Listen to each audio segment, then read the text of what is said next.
Sabes, Mariano, que nosotros ya antes de la pandemia teníamos ya nació esto, ahora hablando un poco más en serio, tenía como esta vocación de pensar al país como si fuera un edificio único, ¿no? Y no tan dividido por esta construcción política que hay sobre el territorio para administrarlo, sino que nos parecía que estaba bueno pensarlo todo y en todo caso pensar otras maneras que habría que administrarlo, que en nuestro caso tienen que ver más con la estructura natural, le llamamos regiones geoculturales, bueno, es un poco...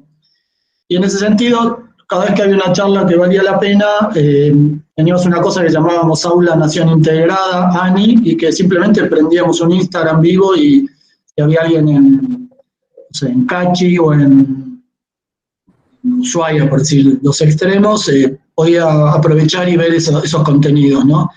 Lo que pasó con la pandemia fue que toda esa idea fue como cobrando una forma más armada de ciclos de charlas con invitados y de registrar esas charlas que tenemos como guardadas, porque la verdad que son charlas, por lo general, convocamos gente de otras disciplinas que nos parece que nos amplían nuestro campo disciplinar, que aparte es necesario entenderlo e incorporarlo.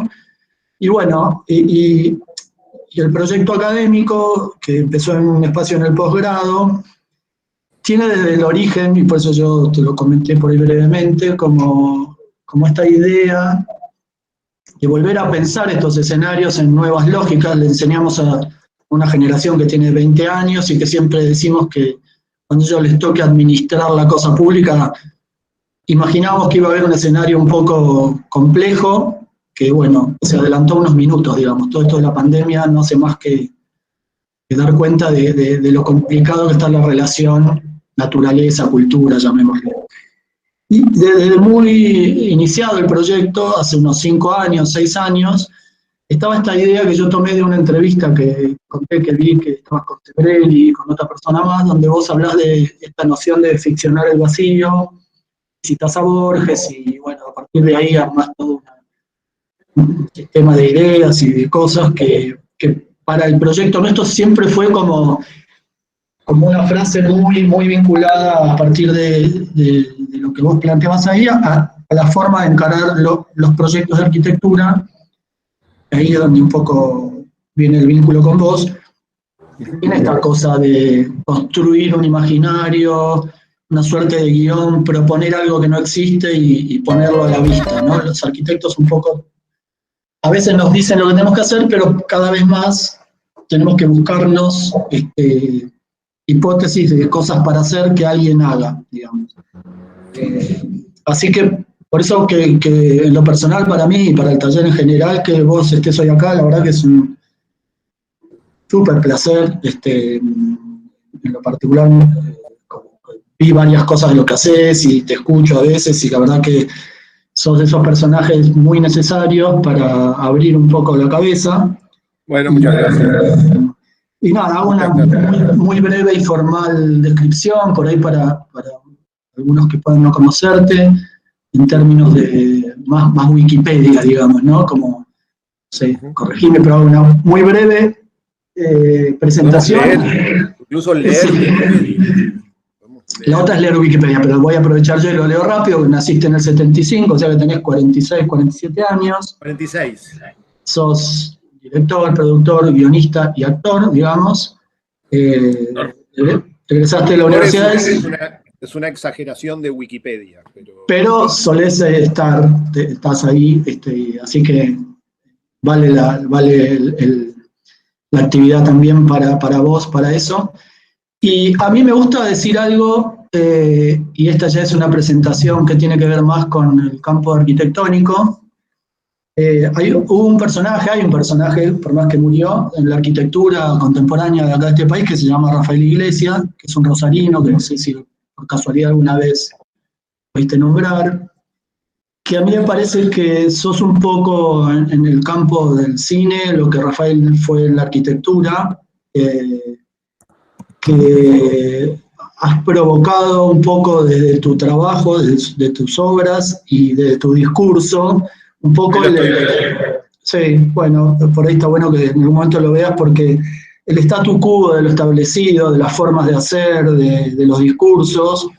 Y en ese sentido sos un poco, para que por ahí algunos arquitectos que no te conocen tanto lo entiendan, sos un poco el Rafael Iglesias del cine para mí. En el sentido ¿Por qué? A ver, me no, en el interesa. sentido ese, que con tu trabajo, con tu discurso y con tu actitud provocás digamos, a las generales de la ley en tu...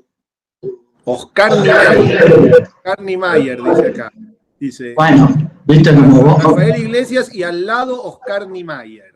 Bueno, supongo que eso te gustará en un punto, porque me divirtió el otro día viendo una entrevista que te hacían unos chicos que calculo en un marco de un Bafisi, que él decía que eras uno de los mejores directores del cine argentino y le ponías cara como diciendo, te estás quedando corto, y le decías, mire, por lo menos del continente y del mundo. Y en ese sentido Rafael ¿Dónde también están? tenía...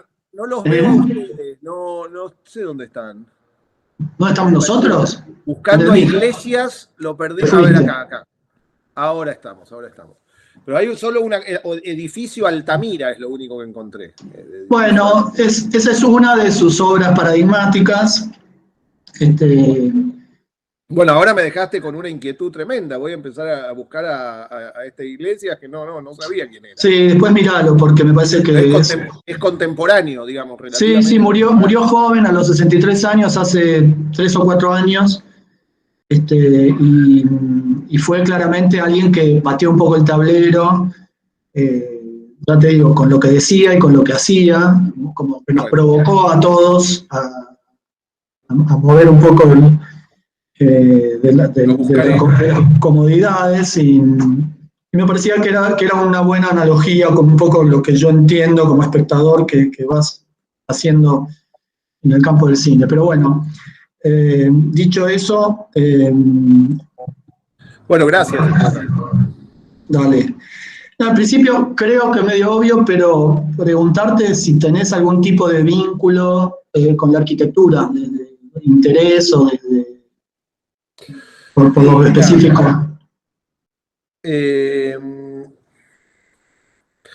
¿Cómo empezar? Vínculo, lo que se dice vínculo de realmente, como si te dijera parientes arquitectos y todo eso, no demasiado, más allá de una especie de relación de amistad de mi viejo con un arquitecto muy famoso que fue un poco como el gran amigo de mi viejo durante mucho tiempo, y supongo que esa relación gravitó en mi vida. Lo pienso mucho ahora porque estoy por ahí, es muy probable que empiece a hacer una película sobre él, que es Clorindo Testa, digamos. Clorindo Testa fue casi una especie de figura omnipresente en mi infancia, es decir, si tuviera que decir quién era el amigo de la juventud de mi viejo, uno de esos dos sería Clorindo Testa.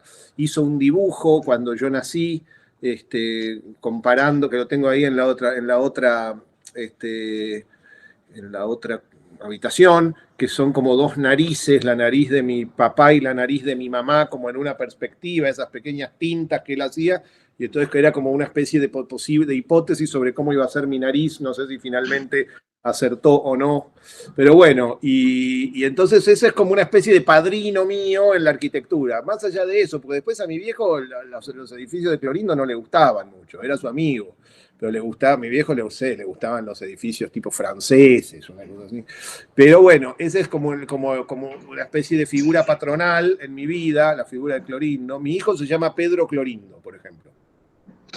Pedro es el abuelo es mi abuelo paterno, y Clorindo, supongo que a mi vieja se le ocurrió decir, ponele Clorindo de segundo nombre, y le pusimos Clorindo. Entonces ahí hay una especie de figura patronal que supongo que de alguna manera gravita, no sé cómo, ¿entendés? Como casi una especie de, qué sé yo, como de tío raro, ¿entendés? Y después toda la vida me gustaron los edificios. Eso no sé si responde a tu pregunta, pero entre las cosas que toda la vida me interesaron figuran claramente las construcciones y los edificios, una pequeña obsesión que tuve desde siempre. Entonces, no sé si eso califica como vínculo de la arquitectura o si está relacionado con esa especie de conocimiento, pero toda la vida me gustaron las ciudades y los edificios. Más allá de eso, digamos, nunca estudié arquitectura, ni mucho menos, no, para nada. Es una especie de inquietud que tengo de toda la vida, y ya te digo, más allá de que mi viejo tenía muchos amigos pintores y algunos de ellos tenían alguna relación con la arquitectura, no sabría decirte. Okay. Salvo esa especie de figura casi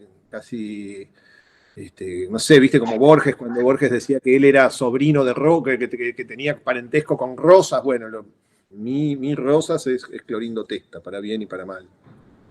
Bien. Lo menciono mucho porque es posible que haga una película sobre él en muy poco tiempo, digamos. Ok, es atractiva la idea, pero no, te lo preguntaba porque me imagino que cuando imaginas los escenarios, imaginas las situaciones y en algo que a nosotros nos interesa porque este espacio de la facultad nosotros tratamos de que la arquitectura no se limite solo a lo edilicio, sino que tenemos como una vocación por el territorio, por una cosa más del paisaje, y claramente tus películas en ese sentido se cruzan un poco con lo que a nosotros nos interesa.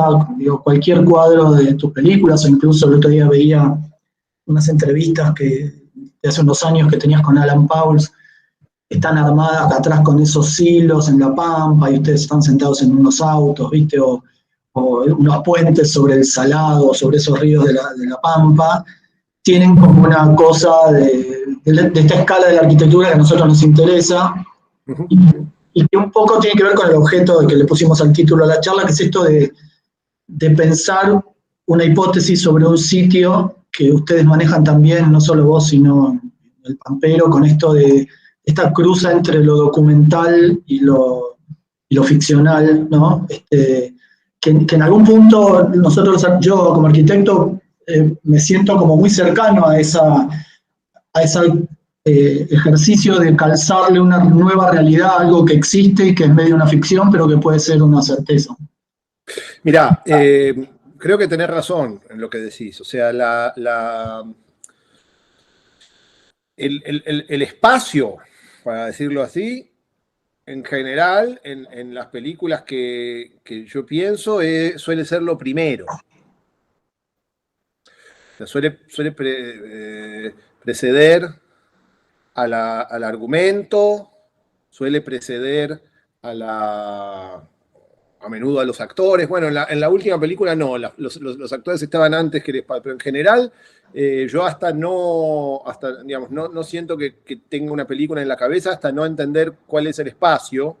Y muy a menudo tengo un montón de películas en carpeta que están guiadas por la voluntad de filmar en determinado lugar o la voluntad de filmar determinados lugares. Para mí eso siempre es lo que guía, lo que construye ¿cómo decirlo? El punto de partida de la ficción. O sea, para mí, ponele, en este momento, que acabo de terminar una película muy grande, muy larga, y estoy empezando a hacer otras cosas más chicas, siento a menudo una sensación, te diría, desagradable cuando yo viajo mucho y voy mucho a las rutas, que es que me angustia mucho no tener necesariamente como si te dijera, la excusa ficcional para dar cuenta de un montón de situaciones, un montón de espacios, tal vez la idea de paisaje, que me interpelan constantemente, ¿entendés? O sea, veo los lugares y digo, ¿y yo cómo hago para filmar esto ahora? Si no tengo ninguna especie de excusa narrativa para llevar esto adelante. Para mí, la relación con el espacio, y sobre todo con el espacio de la llanura pampeana, contemporánea, bueno, sí, supongo que de alguna manera es el centro de mi vida, digamos, como a esta altura, teniendo, como dijiste vos, 46 años, ya las cosas que haga van a girar en torno de eso. Es cierto que estoy filmando en otros lugares, por primera vez estoy filmando en la ciudad de Buenos Aires, y que a veces filmé también otras ciudades, y que me interesa también probar de filmar otras ciudades, pero no me cabe duda de que el centro de mi interés audiovisual tiene que ver con eso que vos decís, digamos, el paisaje de la llanura de la provincia de Buenos Aires. Básicamente es eso lo que a mí una y otra vez me llama y me hace organizar ficciones para poder mostrar eso, digamos, para poder organizar eso en un entorno ficcional. Lo que vos decís de Alan Pauls es muy extraño, como diciendo, sí, hasta en las entrevistas en las que yo no formé parte, más allá de hablar y todo eso, sí, se las arreglan para poner los galpones, viste, las cosas, los molinos. Algunos me han dicho que eso, antes de Historias Extraordinarias, eran como paisajes que eran considerados, ¿cómo decirlo así?, no filmables, ¿no? Como paisajes,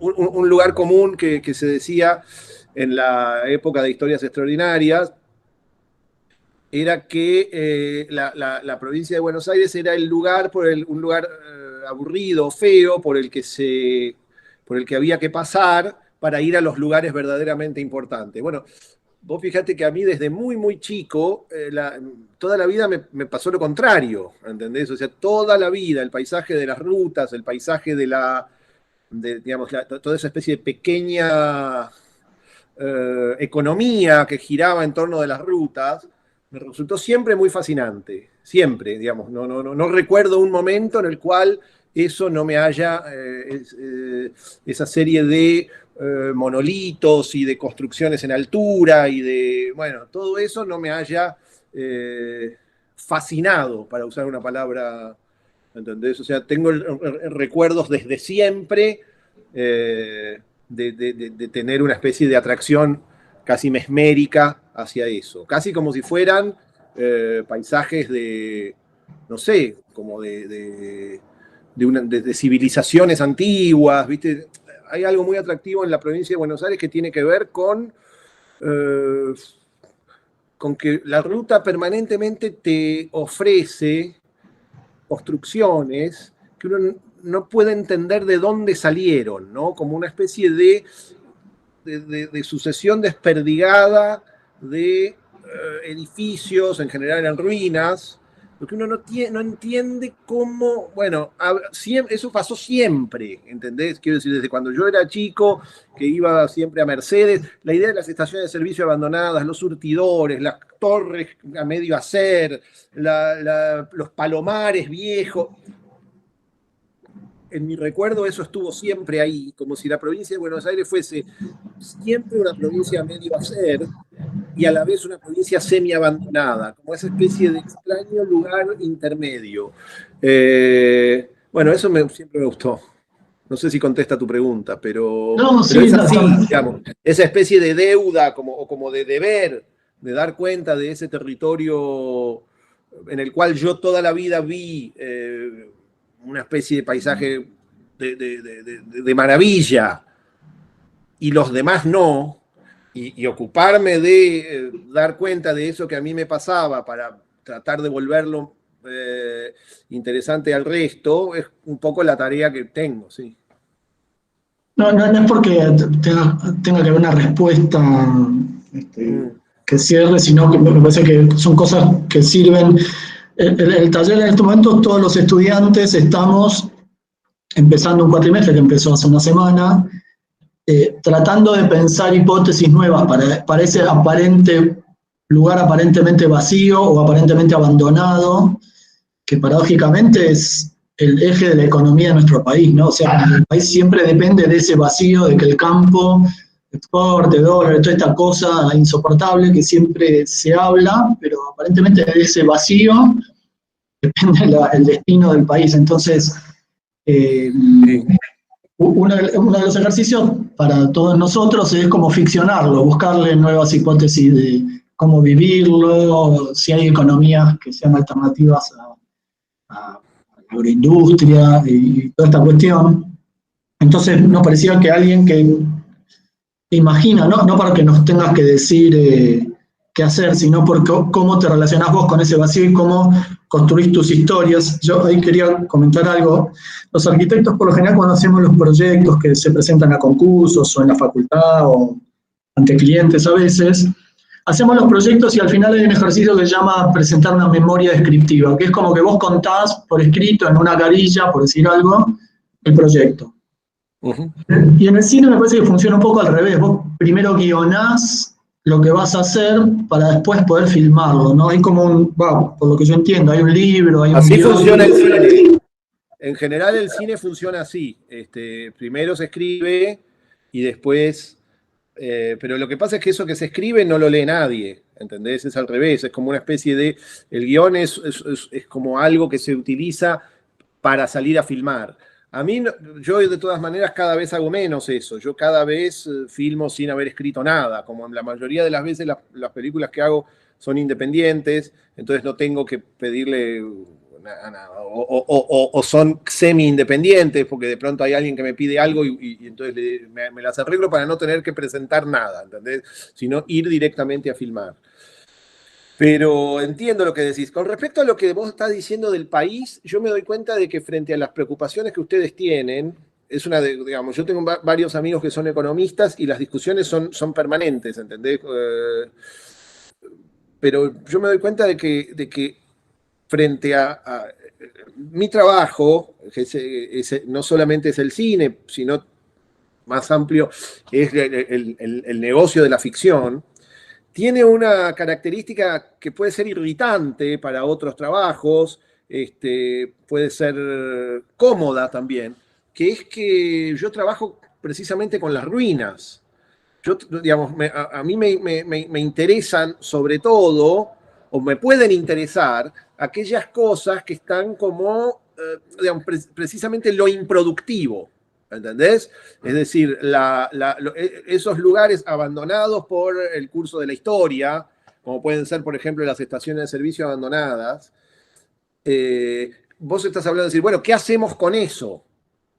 Yo no tengo esa preocupación, ¿entendés? Al revés, tengo el curioso oficio de poder utilizar esas ruinas para hacer mi trabajo, es decir, de encontrar los fantasmas que aparecen ahí, digamos, de alguna forma establecer algún tipo de relación virtuosa con eso que es precisamente lo abandonado. Bueno, quiero decir, para mí el negocio de la belleza, para decirlo de una manera cruda, tiene que ver en algún punto con utilizar lo contrario de la... me acuerdo, para darte un ejemplo muy, muy nítido, me acuerdo que cuando yo estaba haciendo la primera película que hice, que se llama Balnearios, leí en La Nación una nota, de esas notas, viste, de La Nación, como de color, recordando viejas como de señores que recuerdan los años 70 y las cosas, no sé qué, y hablaba sobre un tramo de la Ruta 2 que había quedado marginado a la altura de Dolores, y entonces, claro, la autopista, la autovía 2 pasaba por un lado y había una parte que había quedado como ahí congelada en el tiempo, y Dolores precisamente, que es el kilómetro 200, el lugar en donde se paraba, ¿no? Cada vez que uno va a Mar del Plata tiende a parar ahí. Bueno, me acuerdo de haber leído eso con un entusiasmo casi febril y de haber viajado y haber filmado todo eso. Es decir, ese lugar que había quedado afuera del tiempo, digamos, para bien, porque yo cuando viajo al mar no tomo ese lugar, es decir, no. Pero sin embargo, para el cine era como una especie de territorio de cementerio de elefantes, ¿entendés? Entonces yo siento que ahí hay una especie de relación como que va a contramano de los oficios que, como bien dijiste vos, tienen la responsabilidad de administrar. Yo a veces me siento como esos que viven, no sé, como los body snatchers, ¿viste? Los que van a los cementerios. Bueno, hay algo de eso. Al mismo tiempo, hay una especie de voluntad a la manera, si querés, de Indiana Jones, por ejemplo, que yo tengo claramente, que es filmar las cosas o dar cuenta de determinadas cosas antes de que desaparezcan. Bueno, yo esa responsabilidad la tengo mucho. Para darte otro ejemplo, ya que hablamos de las rutas. En el cruce entre la Ruta 2 y la Ruta 74, en Las Armas, viste que todo el mundo, supongo que va a Mar del Plata, pasa por Las Armas, que es un nombre muy lindo, ¿no? Hay un viejo parador de ruta, de los antiguos, de los viejos paradores de ruta, así no sé qué, que a mí siempre me fascinó porque está igual como si fuera de la década del 60, ¿viste? Casi una especie de cosa. Bueno, entonces yo me di cuenta, tuve como una especie de intuición de decir, este lugar hay que inventar una escena acá porque este lugar va a desaparecer. No va a durar mucho. Entonces, en algún momento, con una excusa que nada que ver en La Flor, con una cosa de unas espías, no sé qué, bueno, nos las arreglamos, inventé una escena cualquiera que sucediera en una estación de servicio y se filmó ahí y está el lugar, ¿viste? Que de alguna manera existe para el cine. Y yo viajo a Ostende todos los años para pasar vacaciones y siempre paro ahí y el año pasado ya lo cambiaron, ¿viste? Ya pusieron como una especie de cosa, bueno, lo modernizaron. Bueno, claramente yo me doy cuenta de que ahí hay una perversión de mi parte, es decir, porque está bueno que lo hayan modernizado para lo que a mí me gusta, que es que haya quedado como una especie de lugar que se parecía, que de alguna manera tiene, bueno, no es lo que sirve, digo, es muy probable que la gente no fuera tanto ahí porque dicen, no, es el lugar viejo, esto es una cagada. Bueno, hay una especie de sentido común contrario, del cual uno se tiene que hacer cargo, digo, es un sentido común que va en contra de lo que le hace tal vez bien al mundo, ¿entendés? Uno le gusta, bueno, acá ruinoso, le gusta el esqueleto. Nicole, que es una docente que está acá en el grupo, inventó una categoría en un viaje al norte que es el abandonismo, ¿no, Nicole? O sea, como que fue detectando en la ruta una serie interminable de situaciones de abandonos que por ahí sean la tipología más desarrollada en el país. O sea que ahí vas a poder filmar. Tenés territorio bueno, no necesito más lugares así que filmar. Digo, tengo la lista es. Entonces sí, hay algo en ese sentido que es como una especie de culpa que tenemos los cineastas, ¿no? De ocuparnos de esa, como de vivir o de generar nuestro trabajo en función de las cosas que han quedado ahí. Es una extraña forma de piratería, ¿no? Somos como piratas que utilizamos los lugares, no sé, hay algo que claramente no va a favor de la economía. Digamos, somos como personajes que que flotan en las fallas de la economía. Por supuesto, digo, también hace poco fuimos a filmar pero me doy cuenta de que es así, fuimos a filmar unas fábricas en su esplendor y todo eso, pero yo me doy cuenta de que cuanto más viejas son las fábricas, me gustan más. No sé, hay algo en ese sentido de interpretar cierta tristeza o no sé, digamos, los caminos de la belleza no son los caminos del dinero, para decirlo de alguna manera, sin por eso acusar a nadie, pero son cosas distintas. Entonces hay una especie de perversión ahí con la que uno trata de lidiar. Lo que un cineasta no tiene que hacer es creer que lo lindo, no sé, como objetivar esa manera de pensar y no darse cuenta de que es una locura, de que a uno le parece bien eso porque está loco, o porque su trabajo le sirve para llevar adelante ese tipo de cosas. Pero, digamos, yo ya no soy más de los que dicen, qué feo, mirá lo que tiraron abajo ese viejo bodegón y pusieron una confitería, qué sé yo, ya está. Me parece que los viejos bodegones, naturalmente, trato de no tener un tipo de pensamiento que rechazo por completo desde el punto de vista racional, que es la nostalgia, ¿no? Ese tipo de pensamiento de decir, los viejos bodegones, no sé qué, y la gente que decir, bueno, pero ¿hacía cuánto que no ibas ahí? No, hacía como 20 años, bueno, entonces está bien, qué sé yo, lo cerró. Bueno, ese tipo de pensamiento no lo tengo, pero sí trato de aprovechar las cosas antes de que desaparezcan. Es más un tipo de, no sé, de astucia, te diría. No, y también llevándolo al campo proyectual nuestro, es una manera de hacer que es no necesariamente pensar que todo tiene que ser ex novo, sino que hay hay un montón de oportunidades en eso que viene que aparentemente ya está en desuso, que se puede reciclar, refuncionalizar o Sí, pero yo te voy recuperar. a decir, yo te voy a decir algo. Eh, con toda honestidad te lo digo. Para el trabajo de los que tenemos que precisamente que jugar, que trabajar con el espacio y todo eso, el reciclaje no va. ¿Entendés? A nosotros nos sirve la ruina. Eso es lo triste. Digamos, te tengo que ser sincero. A nosotros nos sirve. Quiero decir, si de pronto hubiese una especie de inyección económica extraordinaria que hiciera que volvieran No, los. ¿Entendés? Por está, ejemplo, que pusieran los palomares en valor y hubiese una especie de negocio de exportación de palomas, y entonces de pronto todos los viejos palomares del campo están ahí, no sé qué. Bueno, uno dejaría de filmar palomares. Porque lo está lindo de los claro. palomares, ¿eh? Está más que claro, se entiende lo que decir. Yo lo que estoy tratando es de ver cómo algunas estrategias, así como vos decís, yo encuentro el valor en eso, que nadie lo encuentra. Bueno, Sí. para los arquitectos también existe esa posibilidad que no siempre tenga que ser algo genial, novedoso, sino que puede haber un valor a partir de esa cosa aparentemente abandonada o lo que fuera. Lo que yo te estoy diciendo, o sea, lo que yo te estoy diciendo, por ejemplo, es que no sé si nuestras tareas no son rivales. Puede ser, ¿Entendés? sí. Si nuestros oficios no son rivales. Pensá, por ejemplo, en el famoso Salamone, ¿no es cierto? Bueno, yo tuve suerte cuando hice la cosa de Salamone, de historias extraordinarias, no sé qué.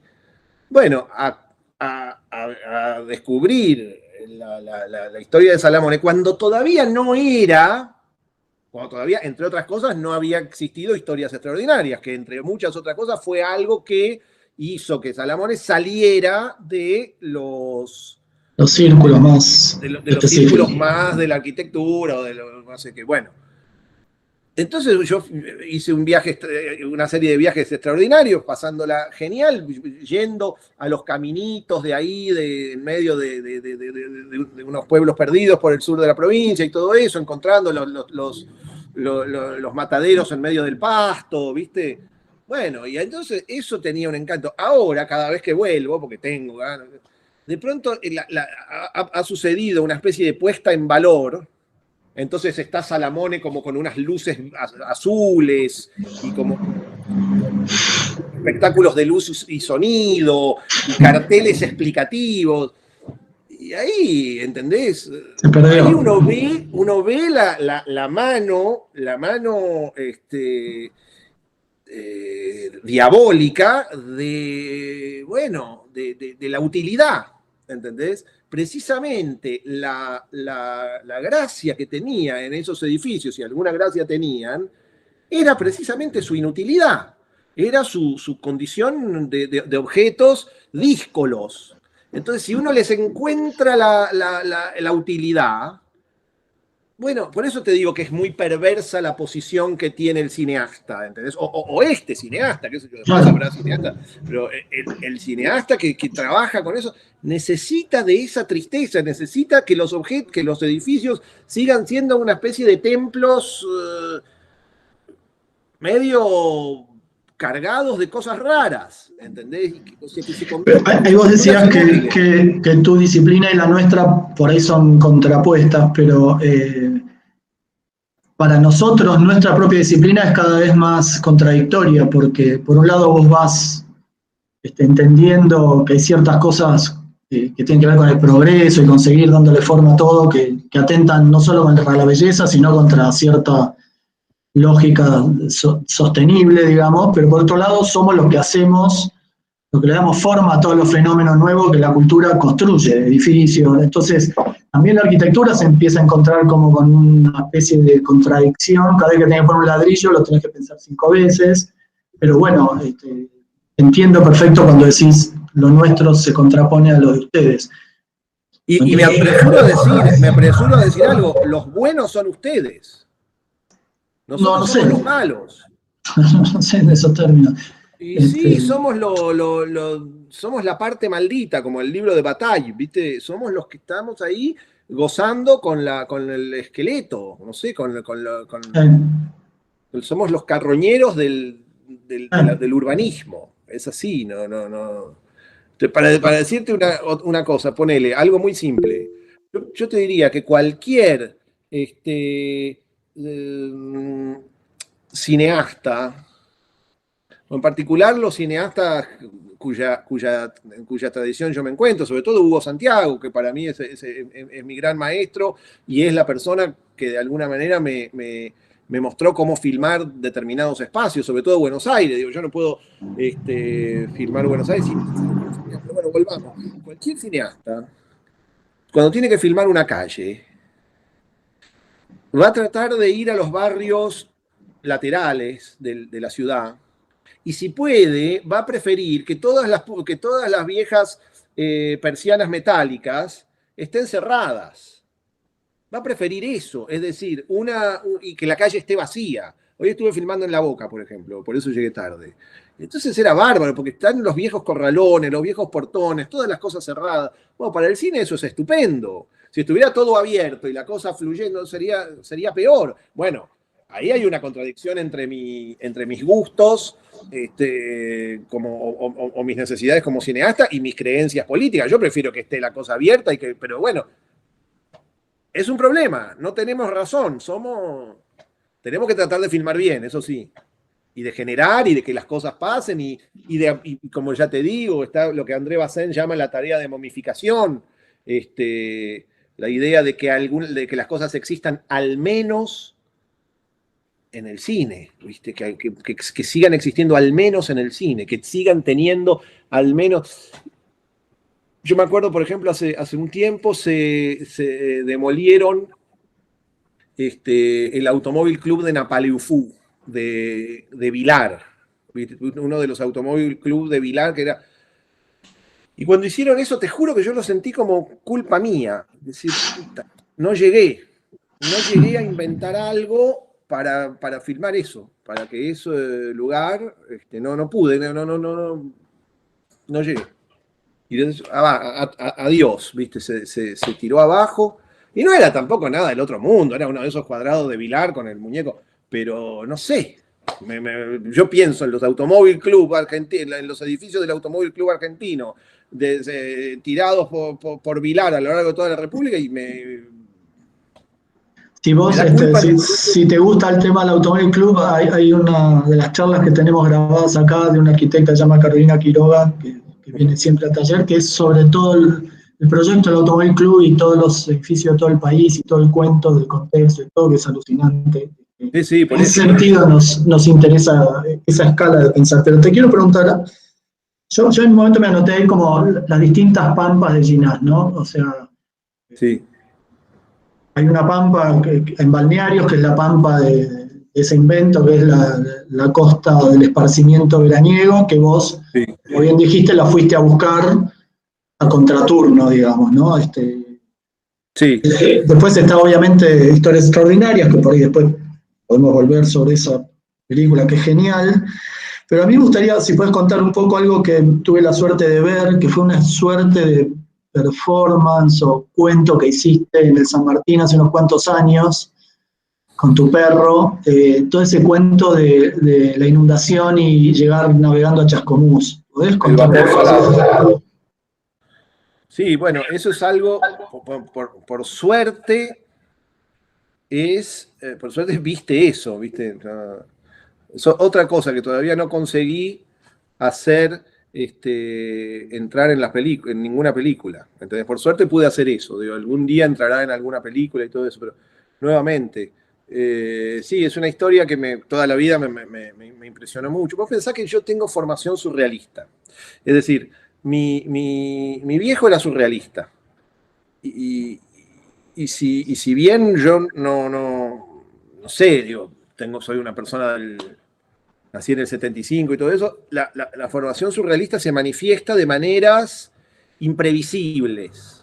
Es decir, en principio tiene que ver con una concepción fantástica del mundo. Así como el que tiene formación marxista lo atenazan, digamos, de alguna manera, determinadas cuestiones que tienen que ver, supongo, con el trabajo, que tienen que ver, supongo, con, bueno, lo que ya se sabe, al que tiene formación surrealista permanentemente lo amenaza una concepción fantástica del mundo, una especie de relación extraña. Cuando digo fantástica, quiero decir en términos de fantasía, ¿verdad? Es decir, cómo se mezclan lo real y lo fantástico permanentemente. Y entonces, cuando me enteré de esa historia, de la historia del barco que llegó a Chascomús por la tierra,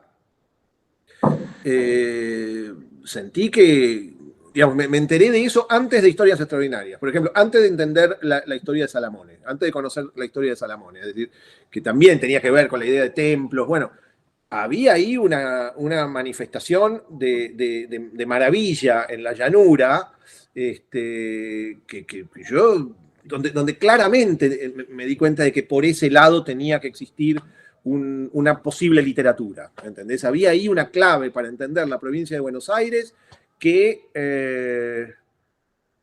yo nunca había visto organizada y que sentía que si nadie lo hacía, lo tenía que hacer yo. De la misma ¿Puedes manera. contar brevemente de qué se trató? Sí, cuento.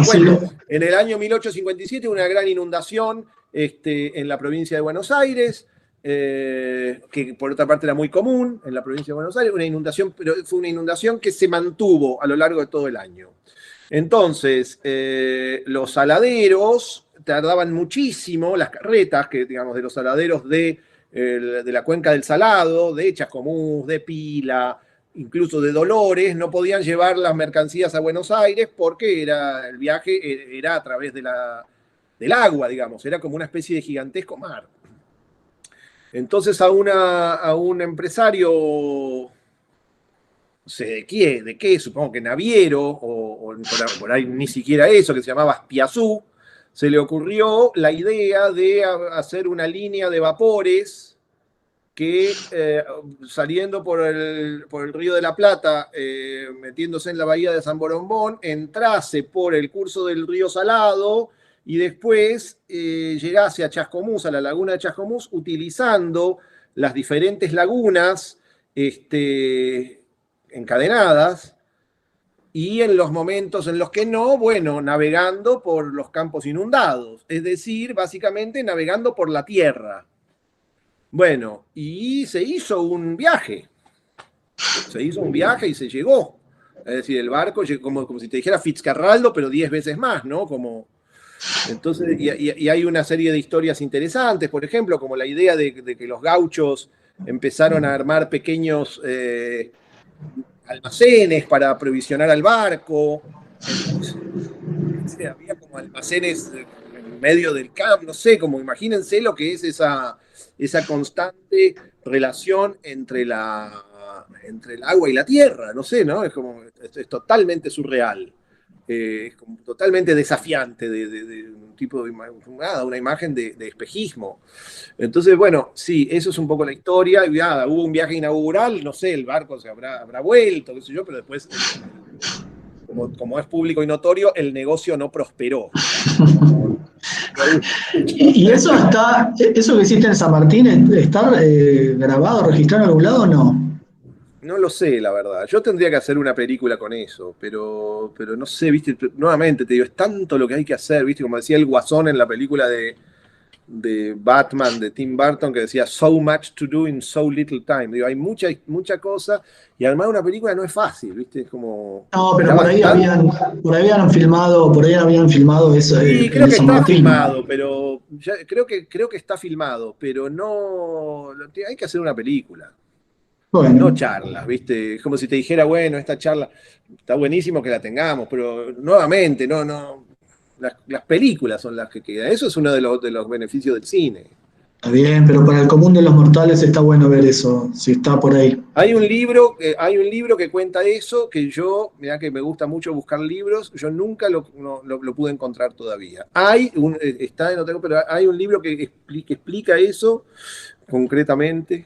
Hay otra imagen que me gusta mucho también, que tiene que ver con eso, que me resulta muy conmovedora, que está en el Santos Vega, y el otro día mostraba en una clase, son como dos imágenes que a mí me hacen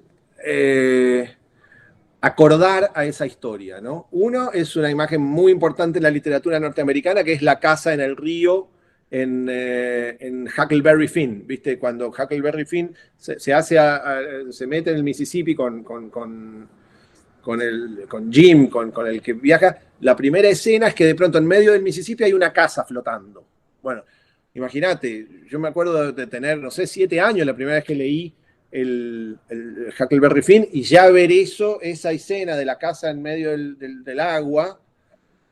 Bueno, y hay otra que me gusta también, digo, son cosas que me gustaría filmar alguna vez. Hay que encontrarle la vuelta, porque si no te queda una cosa medio subiela, que es una cagada, ¿entendés? Que es como una especie de... Hay que encontrar la forma de que eso, precisamente para eso está la ficción, que no se convierta en una especie de símbolo berreta. Otra imagen que me gusta mucho es en el Santos Vega de Hilario Ascasubi. Hay un momento que habla de un pampero, precisamente, muy fuerte, que hay un ombú que tiene, no sé, que el tipo dice que está desde generaciones, pero el pampero es tan fuerte que levanta el ombú y el ombú gigantesco sale volando y se lo lleva por el Salado hasta el Río de la Plata. Imagínate qué imagen esa, ¿no? Un ombú de 300 años volando por el aire. Bueno, todas esas, digamos, para mí la provincia de Buenos Aires es eso. Es un lugar en donde los ombúes salen volando por el aire, no puedo evitarlo.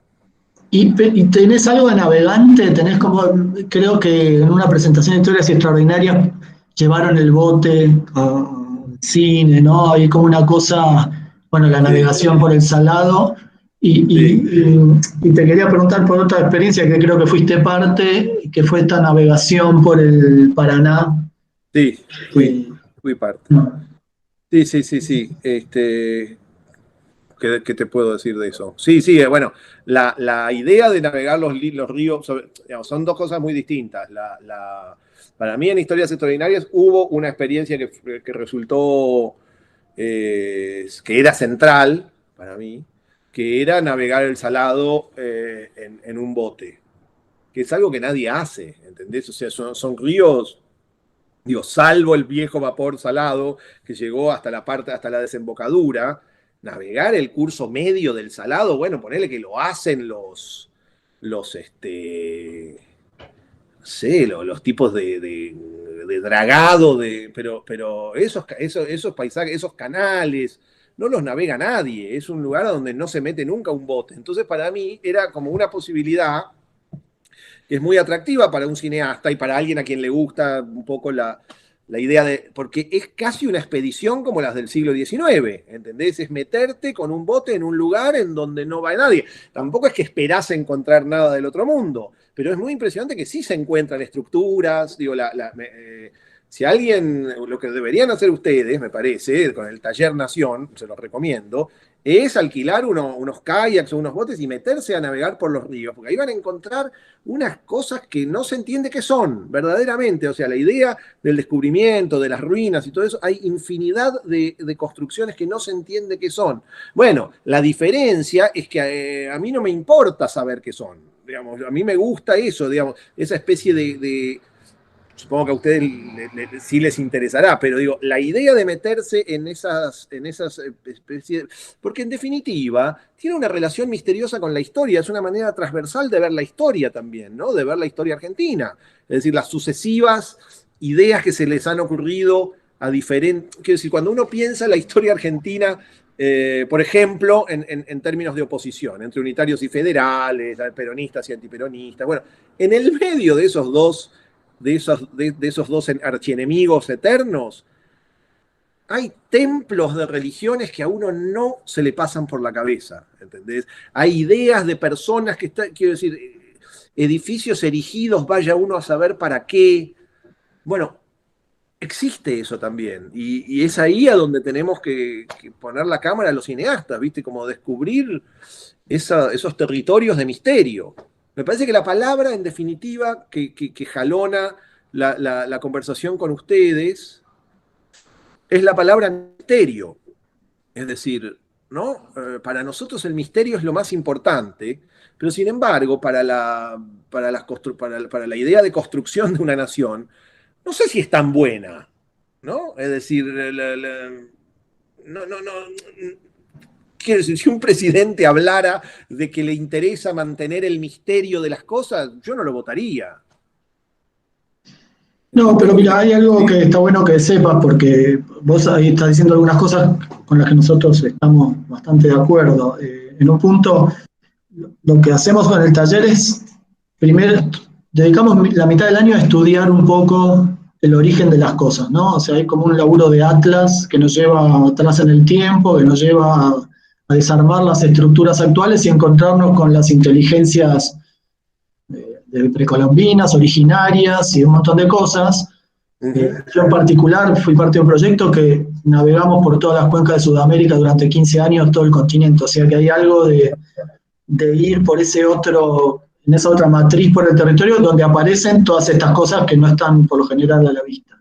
Y por ahí yo le iba a preguntar, decir a Adrián, que anda por ahí, que cuente una experiencia que encontramos ahora en La Pampa, que es todo un sistema de marcar el territorio con esto, como mojones, como tenés vos en Historias Extraordinarias, pero con el tema de las crecientes entradas y salidas del mar, ¿no? ¿Querés contar, Adri, rápido esa situación un poco por ahí? Sí, por ahí la puedo contar muy rápidamente. Sí. Por ahí los pibes y las chicas que trabajaron en ese laburo lo pueden contar mejor y con más precisión. Pero básicamente lo que descubrieron estudiando un poco todo este sistema de drenaje de la Pampa hacia el mar, es que en la antigüedad marcaban como los inicios de las vertientes, los pueblos originarios pero nómades, con una especie de tótems de piedra. Entonces volvían de alguna manera como al año siguiente o al otro año, lo que sea, en esos ciclos que tenían de ir y venir, y se encontraban como amojonado todo el territorio. Bueno, todavía hay algunos... ¿Marcaban qué los tótems? El inicio de las vertientes de los ríos, porque son arroyos que no son permanentes, son como aparecen y desaparecen según el sistema pluvial de lluvias o ¿Los tótems están en pie? Hay algunos rastros todavía de algunos temas que tienen que ver con algunas investigaciones más. ¿A dónde sabés eso, Adrián?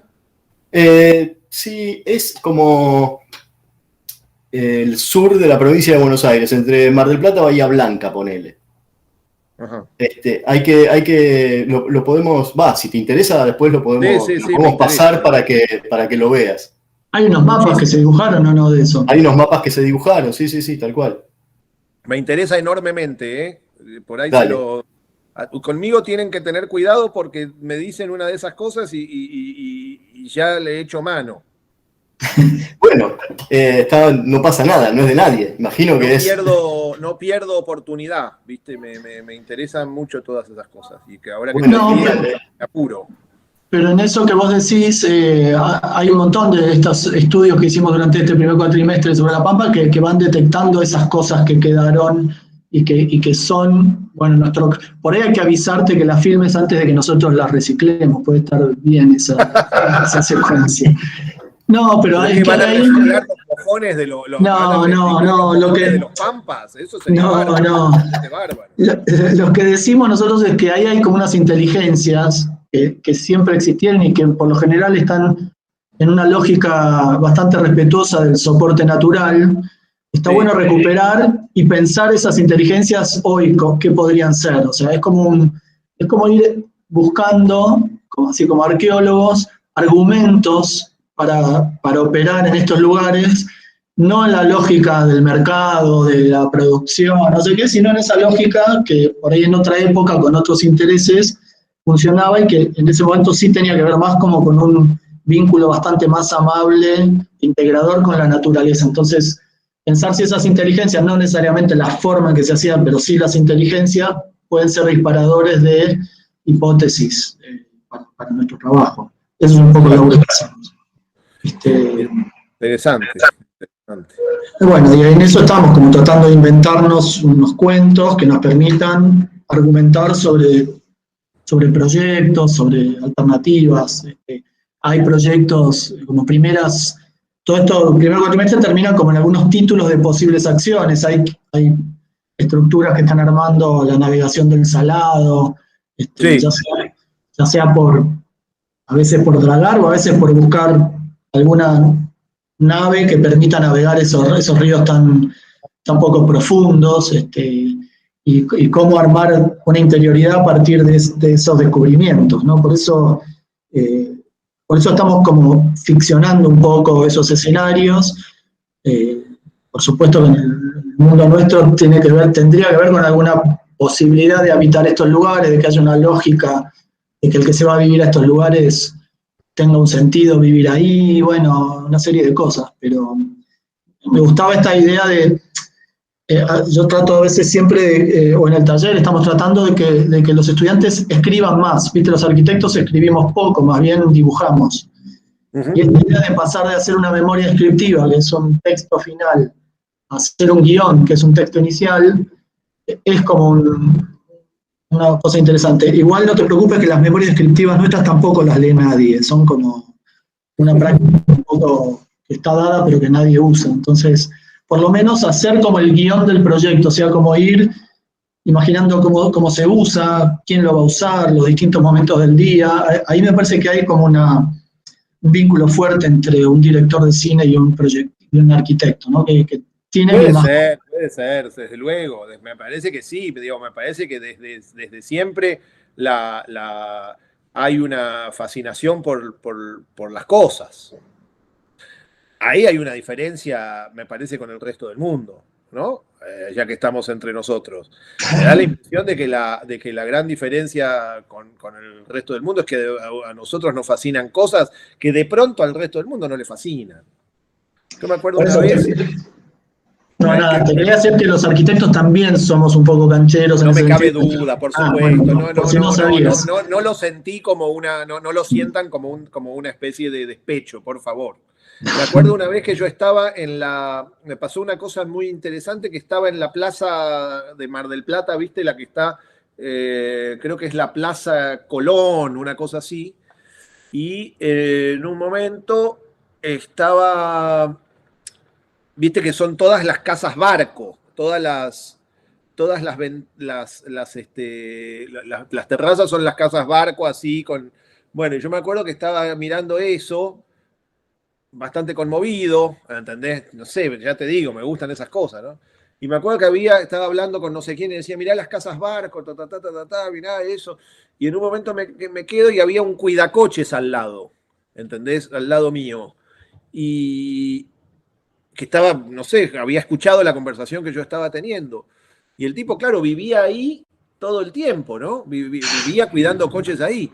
Y entonces en un momento me quedo yo con él y me dice, qué loco, ¿eh? Mirá, todas las terrazas son iguales. Y me di cuenta, claro, como no sé cuál era la fábula, pero me pareció muy hermosa la parábola de yo mirando eso y el tipo al lado y mirando por primera vez para arriba, ¿entendés? Como teniendo no sé, como como si alguien le hubiese mostrado, digamos, parece como un poco paternalista, pero sucedió así, ¿no? Una revelación. Mirá, como una especie de bueno, me da la impresión de que nosotros nos hemos dado el permiso de mirar las cosas y de sentir fascinación por las cosas. Y de no sé qué viene antes, no sé si viene antes la fascinación o el permiso, qué sé yo. Pero ahí digo, el hecho de que vos me digas, bueno, hay unos mojones hechos y que a mí automáticamente me empiece a correr la cabeza como para pensar, bueno, ahí hay una curiosidad particular por ciertas cosas que supongo que es excepcional, ¿no? Dentro de la sociedad. Me parece que hay algo que tiene que ver con eso, que es tener gusto por cosas, bueno, ahí sí, desde ya que coincidimos. Y bueno, hay que ver para qué servimos. Hay que ver de qué manera esa manera de ser es útil, no sé. ¿O no? No, pero ahí dijiste algo que si querés que podría uno darle un tinte político. Cuando vos decís que el hecho de poner a la vista a partir de un registro fílmico, como haces, un patrimonio y que eso de alguna manera lo proteges, ¿no? Ahí dijiste de uno que no llegaste a salvarlo, ¿no? Sí.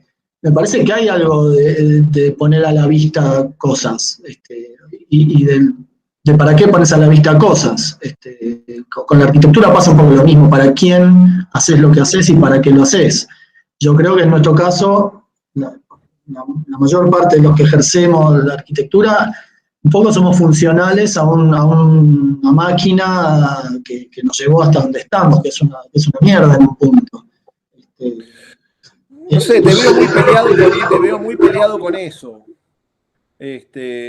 Bueno, después de un año y medio encerrado, ahí tengo como ahí como una cosa, un poco este taller lo que busca es por lo menos no hacerlo reflexivamente lo que hacemos, por lo menos ser conscientes, o sea, en un punto. Claro. Y de golpe un discurso Sí, tuyo hay que que pensar. Digamos, a mí no, me pasa está claro que no podés reflexiono en el no hacer nada, pero por lo menos ser conscientes, o sea, en un punto hacerlo con conocimiento de los efectos, qué sé yo, y de las causas. Sí, sí, habría. Vos me hablás de patrimonio. Y es interesante cómo nosotros, desde nuestro oficio, pensamos la idea de patrimonio, ¿no? O sea, ¿qué significa patrimonio para nosotros? Cuando precisamente no nos ocupamos de lo que es desecho, de lo que ha sido desechado, de lo que ha sido. Es decir, quiero decir, me da la impresión de que a veces mi tarea es encontrar monumentos allí donde, en construcciones que no sabían que eran monumentos, ¿entendés? Y sobre todo monumentos a cosas que no se sabe qué son. Para decírtelo de alguna manera, a mí, contrariamente a la gran mayoría de la gente, me gustan mucho los monumentos. Me gustan mucho, me gustan desde siempre, todos los monumentos. Es decir, hay algo de eso que me conmueve, ¿no? Los miro. Cuando voy a una plaza miro los monumentos, miro esas cosas. Pero me cuesta pensarlo como patrimonio, como diciendo, bueno, esto es algo que nosotros tenemos. Más bien lo miro desde un lugar. Lou Reed en una canción cuenta una anécdota que siempre me emocionó mucho, una canción sobre Andy Warhol, que no me acuerdo cómo es la cosa, pero básicamente Andy Warhol le cuenta y le dice, creo que conseguí trabajo, me contrataron para dibujar zapatos. Entonces yo les dibujé un montón de zapatos hechos mierda, así, y me dijeron, no, dibujá zapatos nuevos. Bueno, hay algo de esa historia que a mí me pasa lo mismo, como me doy cuenta de que hay algo de la idea de patrimonio, de lo que sirve, que no, me gusta que precisamente los monumentos porque no sirven. Me gusta porque no. Ahí, por ejemplo, me doy cuenta de que hay una diferencia insalvable con cierto tipo de pensamiento que llamaría nacionalista, ¿no? Que es, que por ahí tiene que ver con, hay un sector no sé, del kirchnerismo que tiene que ver con eso, con la idea de reivindicar los prófugos. Bueno, a mí no me gusta eso, a mí me gusta que no se los reivindique. A mí me gusta que los que estén las estatuas ahí, las cosas, lo mismo que me pasa también, es interesante, ¿viste? Ahora hay toda una especie de gran discusión sobre los monumentos. Por ejemplo, iban a sacar, hace poco en un video puse que iban a sacar el monumento a Teddy Roosevelt del Museo de Historia Natural, que por supuesto es un monumento abominable desde el punto de vista moral. ¿Viste? Está Teddy Roosevelt sobre un caballo y hay un negro y un indio sobándole el anca al caballo de Teddy Roosevelt.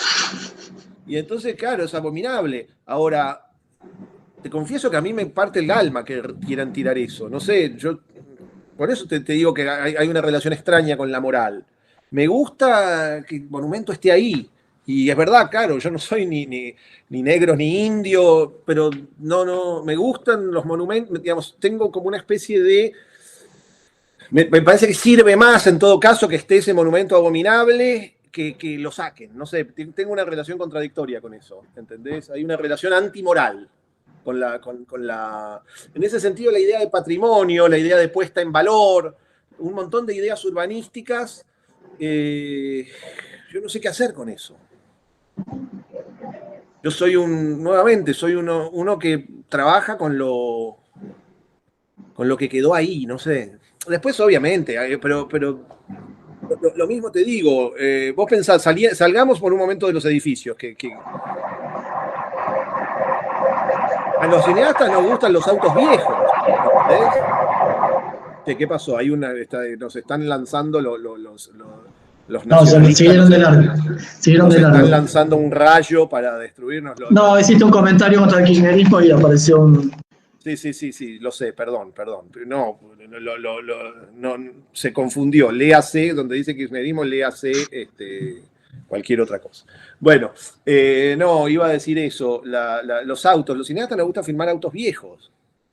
Yo incluso llego al horror de tener autos viejos también, pero ¿entendés lo que digo? Es un oficio muy poco conveniente para el destino del país. Por suerte nunca tuvimos un presidente cineasta. Lo más cerca que estuvimos fue Pino Solanas, que bueno, ya no va a ser. ¿Sabes qué? Un poco de joda, nosotros decimos que queremos formar al primer presidente arquitecto. O sea, imagínate que estamos entrando por las puntas distintas. Pero estaría bien. Hay algo en Taller Nación que siempre me preguntan, ¿no?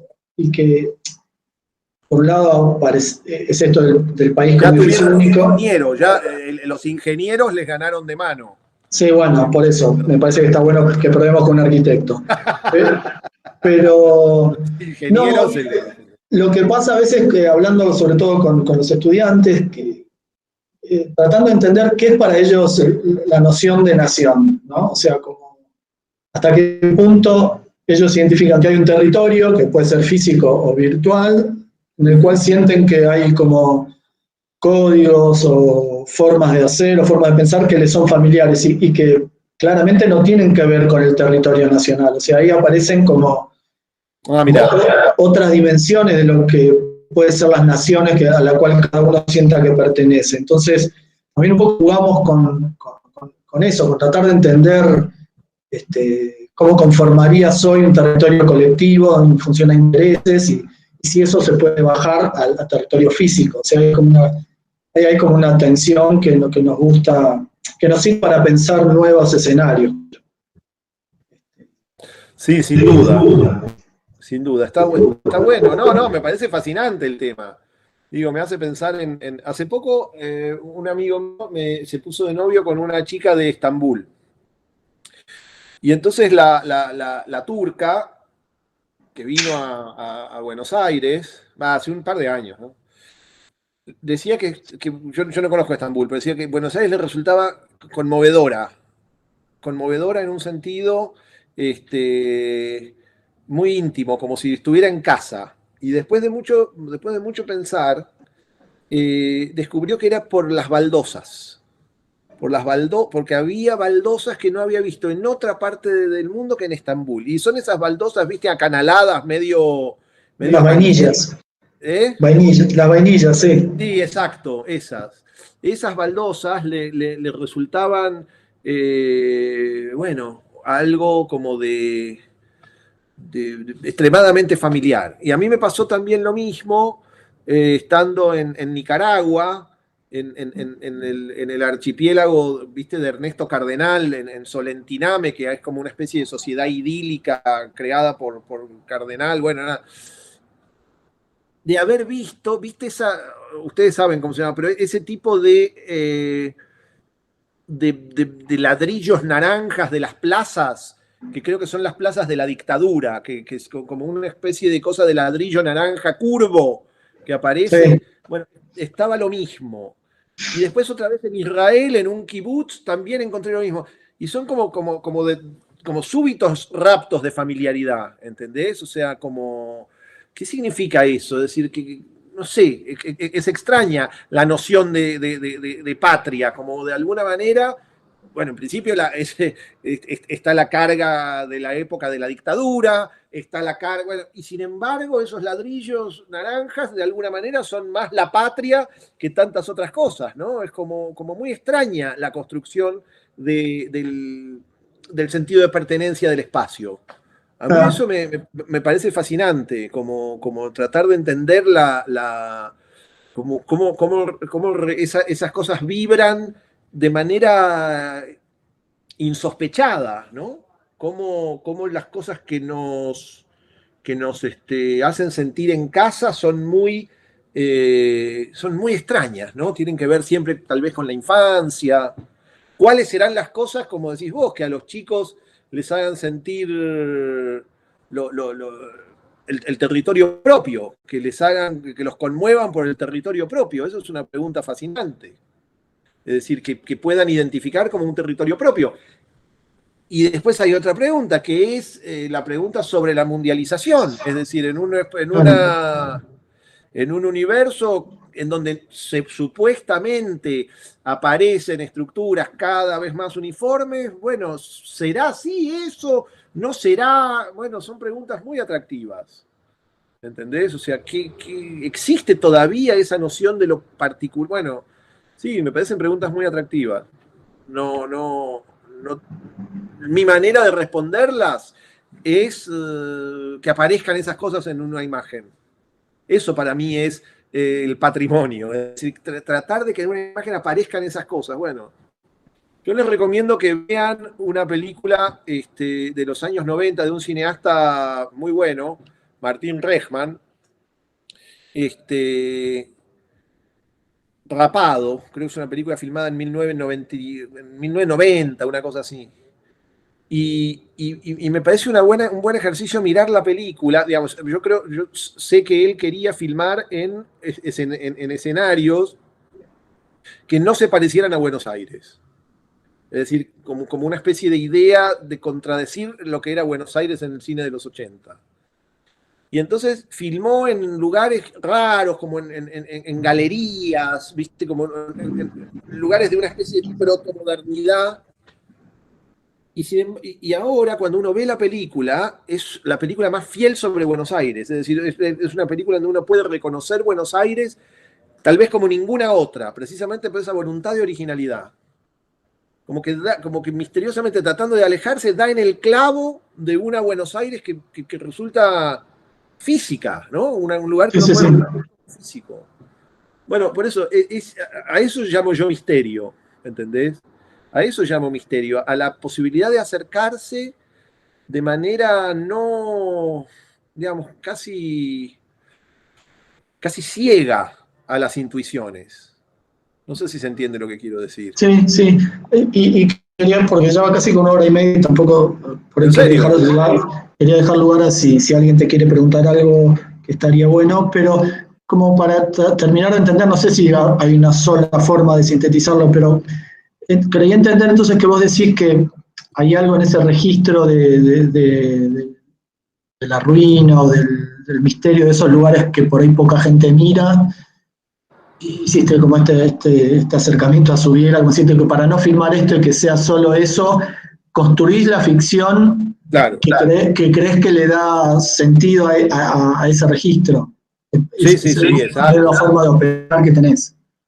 Sí, por supuesto, claro, las cosas, digamos, para darte un ejemplo muy claro. La película Historias Extraordinarias, un día que yo estaba en Azul, un fin de semana, que me había ido a Azul, porque sí, te diría, como una especie de, no sé, como de cosa medio flaner,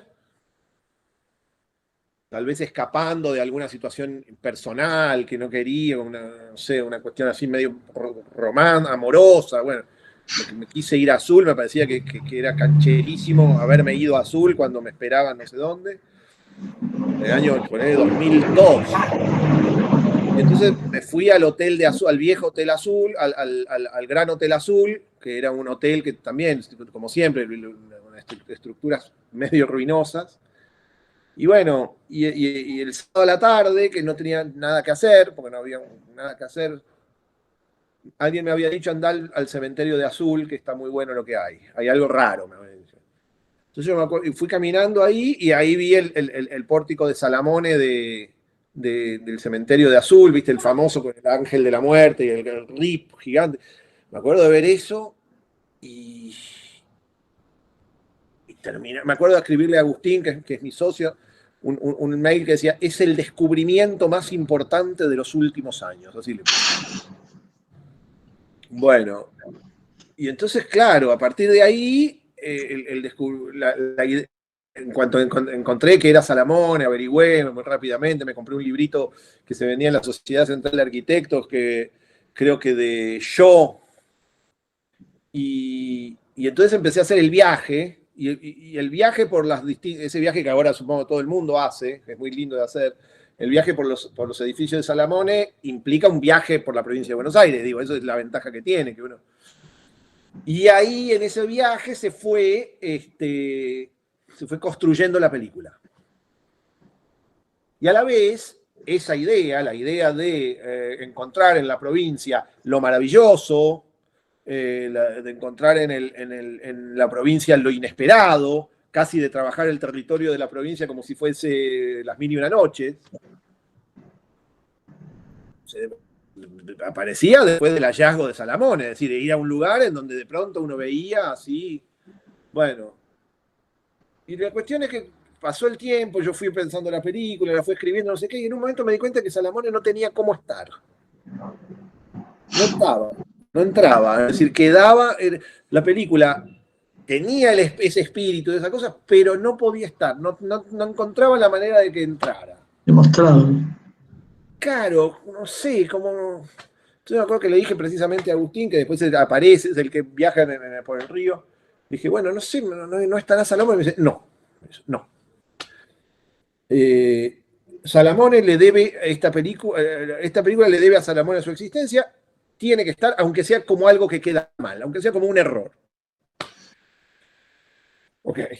Y entonces, nada, pensé, inventé y encontré una solución que aparece ahí, no sé qué. Pero en un momento pensé que podía no estar. Y entonces lo que digo es muy difícil a veces encontrar los motivos para que ese tipo de edificios, ese tipo de construcciones megalíticas aparezcan en las películas y que no quede como una... De hecho, cada vez que alguien me dice, voy a filmar en la tal cosa de Salamón, le digo, te va a quedar como el culo, ¿entendés? O sea, es muy difícil integrar esos territorios extraños a la ficción.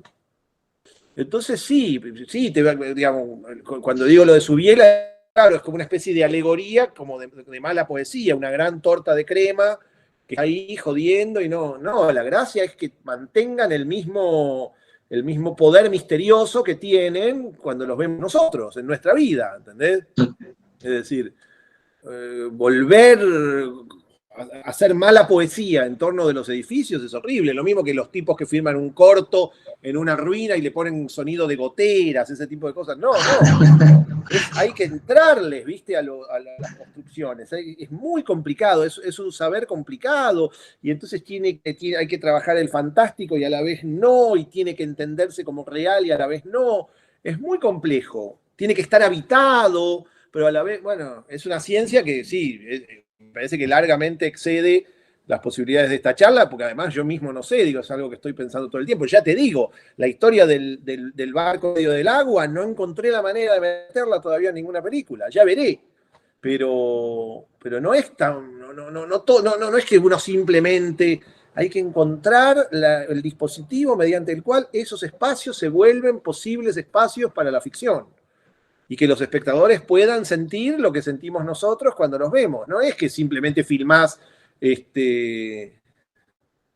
no sé, cualquier lugar extraño y queda bueno. No, viste, es como... Las cosas no se dejan filmar fácilmente. Mira, está bueno eso.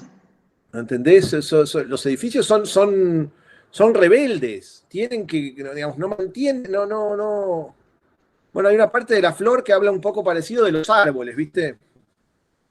Es muy difícil filmar árboles.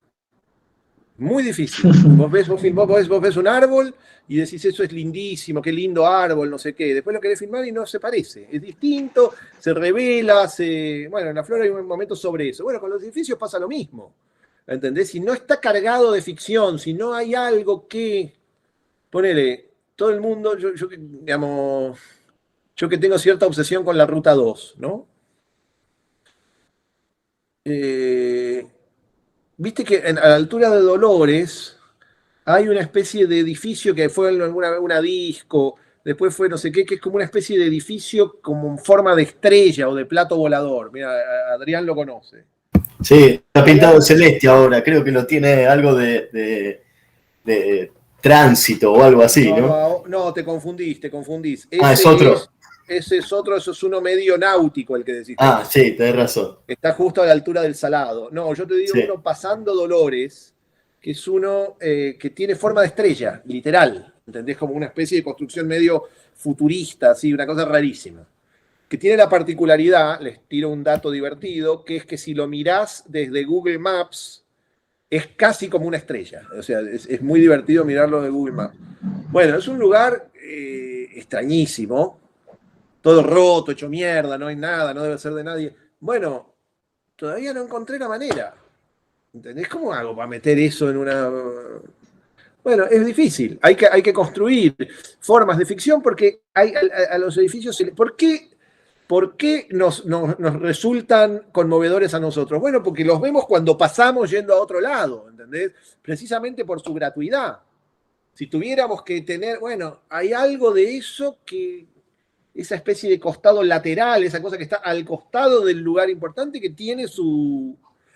que es lo que los convierte, me parece a mí, en monumento. Si de pronto alguien dijera, bueno, vamos a hacer la fiesta nacional del edificio abandonado, sería patético. ¿Entendés? La cosa es que no. Entonces, la ficción tiene que proceder de la misma manera. El edificio tiene que ser lateral, tiene que ser algo...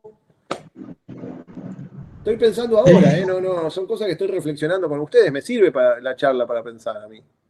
Pero creo que es eso, hay que encontrar hay que encontrar estrategias tangenciales para dar cuenta de los lugares, de los objetos. No es tan fácil.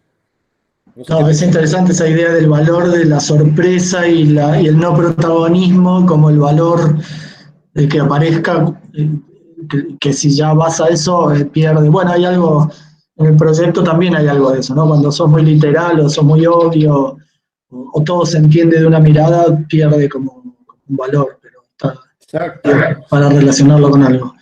Che, bueno, yo no sé, va 1 hora y media y tampoco quiero excederme. Me abriría si hay alguien que, no sé si hay alguien que quiera comentar algo o preguntar algo o algún registro de las preguntas que pudiera haber, aprovechemos ahora y si no,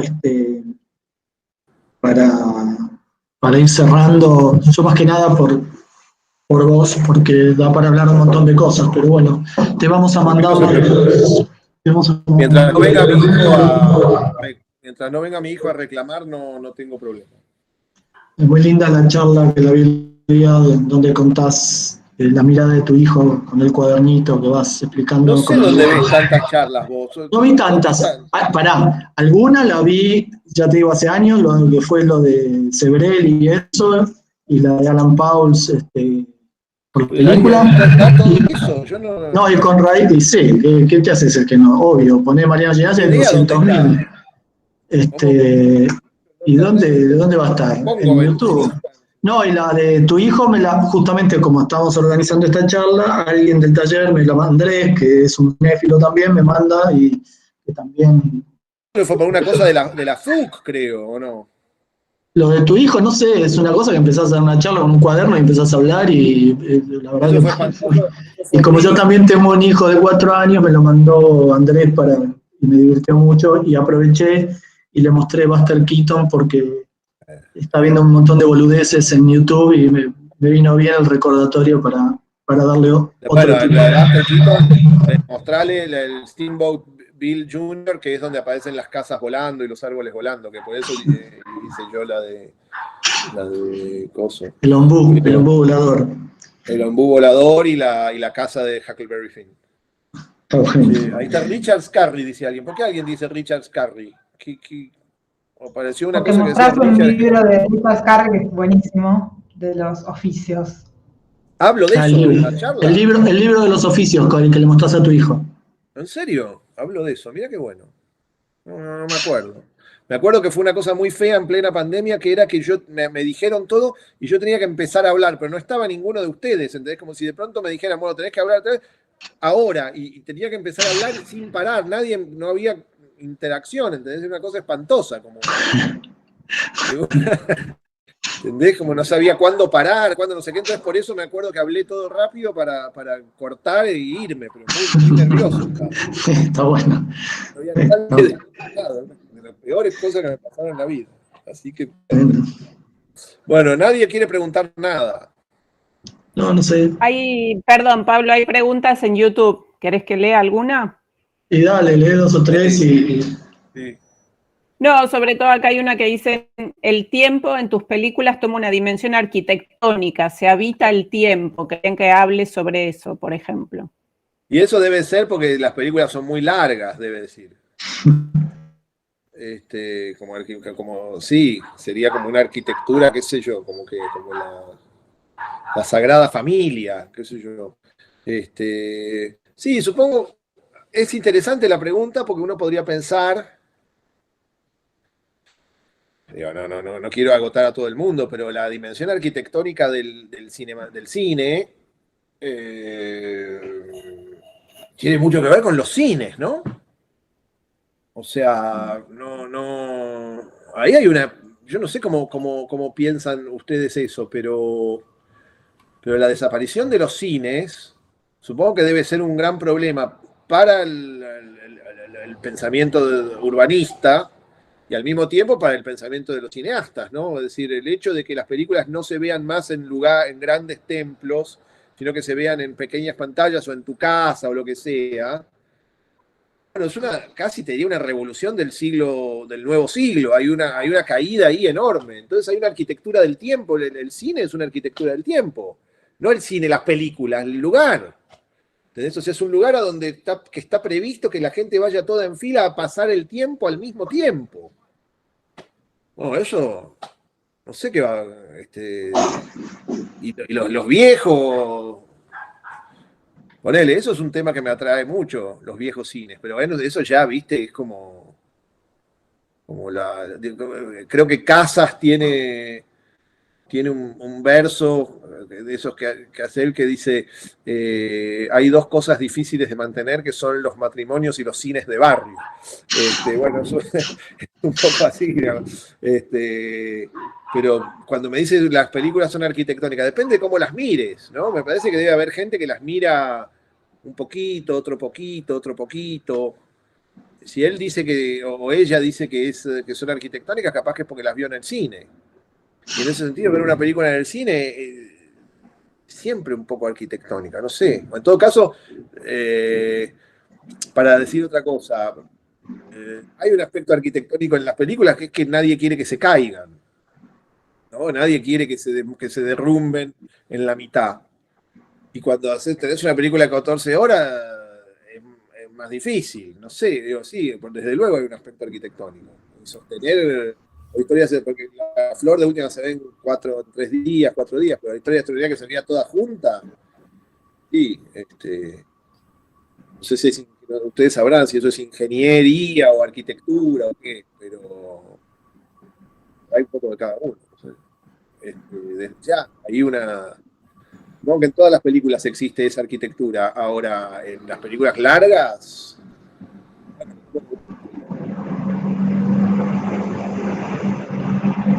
¿Qué más? Sí, la misma persona que hizo la pregunta, que es una profe del taller, dice, aclara, creo que el tiempo de sus películas toma una dimensión arquitectónica, habita el tiempo. Y después te pregunta, ¿cuánto de tu percepción del tiempo está sujeta a la literatura de Borges? Seguimos con el tiempo.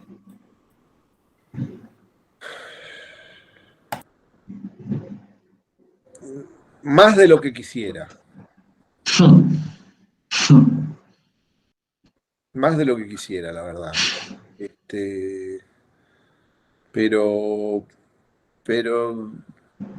estamos en eso. Hay 2 generaciones ya que están en eso, Mariano. Estoy en eso. En principio, la longitud ya es una conquista, me parece. Pero bueno, está difícil. Pero no. De a poquito. Bocado a bocado del campo a la ciudad. Pero más de lo que quisiera, sin duda. Bueno. ¿Qué le vamos a hacer? Es Borges. Tiene los ojos. Hay 2 comentarios más que por ahí está bueno hacer, te los hago los 2 juntos. Uno, espera que se me escapó, que habla sobre un texto, ya te lo digo. Preguntan si conoces el texto de Ortega y Gasset del Elogio a la Pampa. Esa es una. Y otro, Pedro, que pregunta, comenta que le interesa mucho el narrador de afuera, ¿no? La otra vez te escuché hablar de eso, de la narración en la película. ¿El narrador de afuera, en qué sentido? No, de la voz que va relatando, ¿no? Del valor que tiene el narrador en la peli. Bueno, porque hay algo que sucede, por ejemplo, en la película La Flor, que es que hay un momento en la película La Flor que tenía que renovar un poco, digamos, tenía que volver al territorio de Historias Extraordinarias, por eso para preguntarte cómo es que, después de Historias Extraordinarias yo tuve como una especie de sensación angustiante de decir, bueno, ya no puedo volver a filmar la provincia de Buenos Aires, ya no puedo. Y entonces de pronto cuando hice las películas siguientes, llegó un momento en el cual dije, bueno, quiero volver a filmar la provincia. Entonces fue muy difícil seguir inventando mecanismos para que eso pudiera ser. Bueno, lo mismo que te decía hace un rato.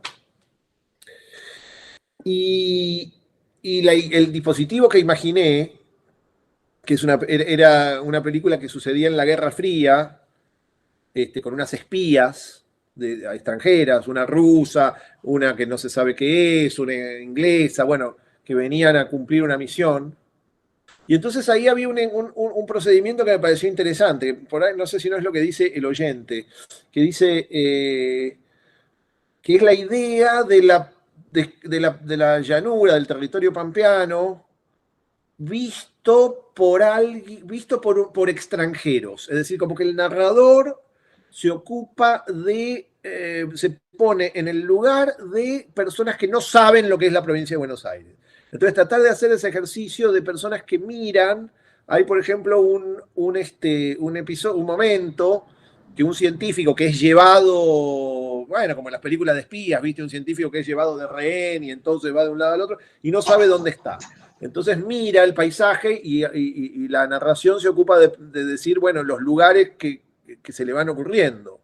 Entonces mira y entonces dice, claro, bueno, no es África porque no se ven negros. América del Sur tampoco porque no se ven negros. Piensa el tipo. Hay como por momentos parece Inglaterra, pero después hay árboles que en Inglaterra no están. Aparecen como unas tranqueras, medio no sé qué, bueno, y finalmente concluye que el tipo llega a la conclusión de que está en alguna zona baja de Rumania. Como que a la conclusión a la que llega es esa. Dice, esto debe ser Rumania. Porque claro, entonces decir, bueno, alguien que mira el paisaje de la provincia de Buenos Aires, ¿qué piensa? Entonces claramente no piensa en Sudamérica. Porque no sabe que hay una parte de Sudamérica que es así. Digamos, cuando uno, de la misma manera, es probable que, no sé, en Etiopía haya lugares como la provincia de Buenos Aires. Bueno, no sabemos, porque pensamos que no sabemos cómo es Etiopía. Para nosotros, el África es una especie de gran conglomerado selvático o sahariano, o lo que fuere. ¿No? Bueno, entonces... alguien que piensa en la provincia, en América del Sur, no piensa en el paisaje de la provincia de Buenos Aires. Es una rareza, en nada, desde ninguna construcción. Es muy extraño, qué sé yo. Texas, teóricamente, es lo más parecido a la provincia de Buenos Aires. Bueno, al menos eso se ve en las películas de Texas que van ahí. Bueno, se parece un poco, pero es un territorio muy anómalo. Por ahí tiene que ver con eso lo que me preguntaba el espectador, el oyente, sí, el muchacho. Pero eso es impresionante, ¿no? Como el grado de anomalía. Yo me puse a pensar y decir, bueno, ¿cómo mira la provincia? De Buenos Aires? Un tipo que no sabe que está en América, en un lugar de América del Sur, en no sé qué. Piensa en Australia, ¿viste? Por los eucaliptus, por la cosa, no sé. No sé, es muy raro el lugar. Digo, supongo que eso debería ser planteado también cuando se habla de la patria grande, ¿viste? Todo ese tipo de cosas. Bueno, no. Por ahí es demasiado grande esa patria, ¿no? Para unir, Para unificarlo. Claro, qué sé yo. ¿Entendés? ¿Cómo? No sé, son teorías cosas que uno piensa, no sé. Pero bueno, ya no sigamos por ese lado, que ya me bajaron un poco la caña cuando dije que lo de los monumentos kirchneristas. Oíme, bueno, ¿qué más, che? No, tenés ganas de más, yo ya me quedó una, ya que nombraste una palabra que por ahí para tratar de entender, dado que los estudiantes están tratando de entender cómo abordar sus proyectos, muchos de ellos son muy jóvenes y están empezando. Recién nombraste como que te armaste un dispositivo, ¿no? Dijiste ahí al pasar. Sí. Yo una vez me acuerdo de haberlo escuchado también a Alan Pauls explicando el libro El pasado. Él venía a hacer muchas novelas cortas y cuenta que hay un momento que tenía muchas ganas de escribir, que le importaba escribir, no le importaba tanto tener una idea o un argumento, como que en ese momento tenía muchas ganas de escribir y que incluso, lo decía medio en joda, había pensado en armar como una tribunita y cobrar porque lo vean escribir, o sea, no hacer un libro, sino como... Y entonces contó que se armó un dispositivo que era como una especie de cerco y ahí adentro le iba a tirar todo lo que escribiera. O sea, como que lo que le daba entidad a ese libro era ese cerco que él se había imaginado como un dispositivo proyectual para su libro, no sé. Un tiempo después me encontré un amigo que me decía, estuve leyendo El pasado, está buenísimo, pero al final me descolocó, me emboló, me pareció malísimo el final. Bueno, y después lo escuché a Pauls contar que una vez estaba, creo que de jurado de un ciclo de cine alemán en Paraguay. Contaba que lo que estaba en una calle y que había ciclo mucho de cine nazi. Sería directamente un ciclo de cine nazi. En Paraguay sí, claro. Y creo que contó que había una calle que había muchas peluquerías, me parece, no me acuerdo, y que en ese momento se dio cuenta que su libro había terminado. Y ahí entendí por qué a mi amigo el final le había parecido malísimo, porque se ve que terminó el libro, como que dejó de escribir y que cerró el libro. A lo que voy, más allá de la anécdota, que a mí siempre me divirtió. Pero en el libro terminan con peluquería. No sé si. No, como que sintió que ese proceso había terminado. No sé si en el libro termina cortándose la barba en una barbería. Si termina en una calle paraguaya donde hay muchas peluquerías, Es genial. Es el mejor libro del mundo. Hubiera sido genial. No, pero me refiero a esto. Vos antes diste una forma de. Viste que a los músicos a veces le preguntan si primero hacen la música y después la letra, estas cosas. Y vos diste como una estrategia que es. Te fascina una situación y después tratás de buscarle un argumento para que lo que filmás no sea la literalidad del objeto, lo que fuera. Sí. ¿Eso es tu dispositivo o cada vez que, o según pasan los años, tenés como esta idea de construirte un dispositivo argumental cada vez que encarás un proyecto? ¿Es una forma de lograr? Desde luego, ponele, te doy un ejemplo muy, muy claro. Yo decidí hace un tiempo empezar a hacer una nueva saga de películas sobre las guerras civiles del siglo XIX en Argentina, sobre unitarios y federales. ¿Por qué? Bueno, pues es un tema que me atrae mucho, desde siempre también, son cosas que me gustan mucho, etc. Bueno, recién ahora estoy imaginando cómo poder entrarle a eso. O sea, después de años y años y años de pensar y de ver, digo, es casi como descifrar, como encontrar la manera de robar un banco, te diría, ¿entendés? O sea, es como decir, bueno, ¿cómo hago? A mí me gustan las películas unas películas que no le gustan a nadie, de los cinéfilos, pero a mí me encantan, que son las de los Ocean 12, ¿viste? Las de los Sí. y Brad Pitt. Bueno, esas me encantan, esas películas, todas me gustan. Y hay un momento en el cual siempre están planeando las cosas, el plan así para la estafa que van a hacer, y entonces dicen cosas como, a ver, me parece que necesitaríamos un doble 6 mezclado con un ruso especial y la triple corneta más grande que se haya hecho nunca, ¿viste? Como usando trucos de estafa o pequeños dispositivos de estafa muy conocidos. Bueno, yo trabajo así también, ¿entendés? Digo, a ver, claro, bueno, ¿cómo hago? Entonces hay que hacer tal cosa, ¿qué hago con el...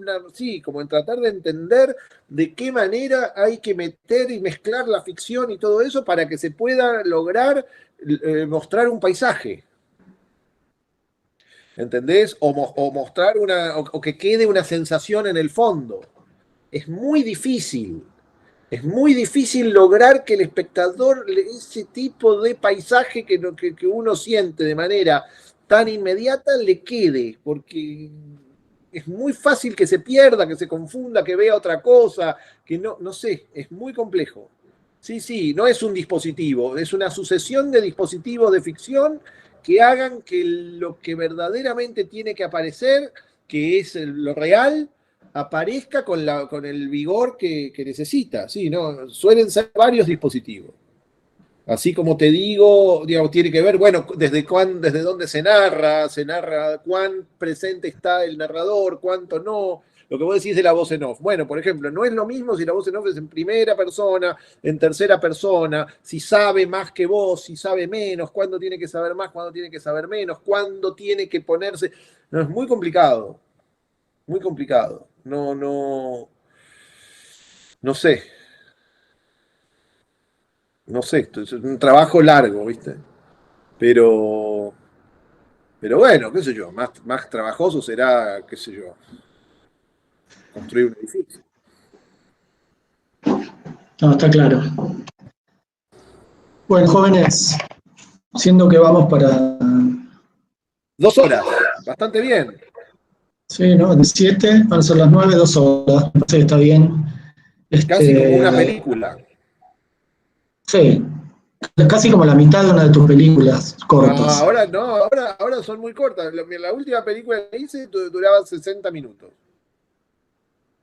Mira, yo una vez estaba en el bar de nuestra facultad, ahí en universitaria, hace muchos años, y Sí. de golpe me doy en la cola del bar y me doy vuelta y atrás mío estaba Lucrecia Martel. Sí. Y le pregunté, ¿qué haces acá? Y me dijo, no, vengo a dar una charla, qué sé yo, y nosotros esa noche habíamos invitado a un arquitecto chileno, y ahora se apagó la luz de nuestra charla, nuestra aula, de esta charla del arquitecto, yo agarré y me escapé y me fui a ver la charla de Lucrecia, ¿no? Sí. Y después de esa vez, nada, me quedaba como deseo y como interés, inquietud, lograr que tenerte a vos un rato para preguntarte estas cosas y de alguna manera es una manera de agradecer el laburo que haces, que se disfruta, así que... Bueno, yo soy mucho más accesible que Lucrecia Martel.